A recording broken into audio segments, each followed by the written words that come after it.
VGP Marine Kingdom, ECR, Injambakkam, Chennai. தமிழகத்தின் பல்வேறு இடங்களில் பரவலாக மழை பதிவாகியுள்ளது. சிவகங்கை மாவட்டம் காரைக்குடி சுற்றுவட்டார பகுதிகளில் 2வது நாளாக பலத்த மழை பெய்ததில் சாலைகளில் மழைநீர் வெள்ளம் போல் பெருக்கெடுத்து ஓடியது.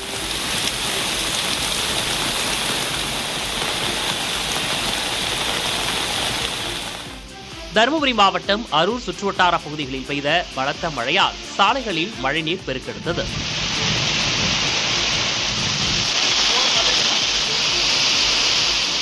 தூத்துக்குடி மாவட்டம் ஸ்ரீவைகுண்டம் சுற்றுவட்டார பகுதிகளில் பலத்த காற்றுடன் மழை பெய்தது. கருமேகங்கள் சூழ்ந்து மழை பெய்ததால் வாகனங்கள் முகப்பு விளக்குகளை எரியவிட்டவாறு சென்றன.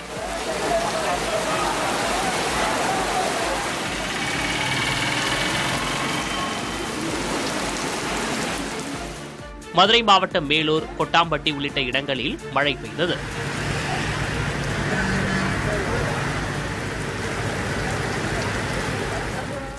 நாமக்கல் சுற்றுவட்டார பகுதிகளில் பலத்த மழை பெய்தது.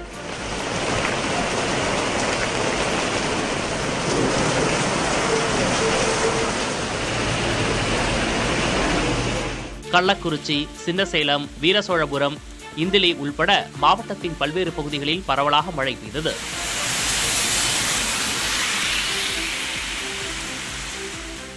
திண்டுக்கல் மாவட்டம் பழனி அருகே கலையமுத்தூர் கிராமத்தில் பெய்த பலத்த மழையில் சுமார் 10 ஏக்கரில் அறுவடைக்கு தயாராக இருந்த நெற்பயிர்கள் சாய்ந்தன. மழைநீரில் மூழ்கியதால் நெற்பயிர்கள் அழுகும் நிலை ஏற்பட்டுள்ளதாக விவசாயிகள் வேதனை தெரிவித்துள்ளனர். திருநெல்வேலி மாவட்டம் கல்லிடைக்குறிச்சி, அம்பாசமுத்திரம், வீரவநல்லூர், சேரன்மாதேவி உள்ளிட்ட பல்வேறு பகுதிகளில் பலத்த காற்று, மின்னல், இடியுடன் மழை பெய்தது. நீலகிரி மாவட்டம் கூடலூர் சுற்றுவட்டார பகுதிகளில் பலத்த மழை பெய்ததில் சாலைகளில் மழைநீர் பெருக்கெடுத்து ஓடியது. ஈரோடு மாவட்டம் கோபிச்செட்டிப்பாளையம், லக்கம்பட்டி, பாரியூர், டிஎன் பாளையம், நம்பியூர் உள்ளிட்ட பகுதிகளில் பரவலாக மழை பெய்தது. புதுக்கோட்டை மாவட்டம் அறந்தாங்கி மற்றும் அதன் சுற்றுவட்டார பகுதிகளில் பரவலாக மழை பெய்தது. தமிழகம், புதுச்சேரி மற்றும் காரைக்கால் பகுதிகளில் 5 நாட்களுக்கு அதிகபட்ச வெப்பநிலை இயல்பை விட சற்று குறைவாக இருக்கக்கூடும் என வானிலை ஆய்வு மையம் தெரிவித்துள்ளது. சென்னையை பொறுத்தவரை வானம் ஓரளவு மேகமூட்டத்துடன் காணப்படும் என்றும் நகரின் ஒரு சில பகுதிகளில் இடி மின்னலுடன் கூடிய மழை பெய்ய வாய்ப்புள்ளதாகவும் குறிப்பிட்டுள்ளது. அதிகபட்ச வெப்பநிலை 34 முதல் 35 டிகிரி செல்சியஸை ஒட்டியும் குறைந்தபட்ச வெப்பநிலை 26 முதல் 27 டிகிரி செல்சியஸை ஒட்டியும் இருக்கக்கூடும் என்றும் வானிலை ஆய்வு மையம் கூறியுள்ளது.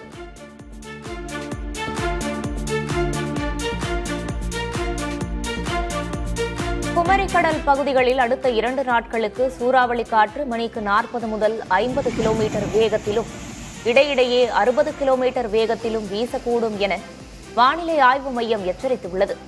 இதேபோன்று கேரள கடலோர பகுதிகள், லட்சத்தீவு பகுதிகள் மற்றும் அதனை ஒட்டிய மத்திய கிழக்கு அரபிக்கடல் பகுதிகளில் சூறாவளி காற்று மணிக்கு 40 முதல் 50 கிலோமீட்டர் வேகத்திலும் இடையிடையே 60 கிலோமீட்டர் வேகத்திலும் வீசக்கூடும் என்றும் கூறியுள்ளது. அதே நேரம் வங்கக்கடல் பகுதிகளுக்கு எச்சரிக்கை எதுவும் விடுக்கப்படவில்லை. VGP Marine Kingdom, ECR, Injambakkam, Chennai.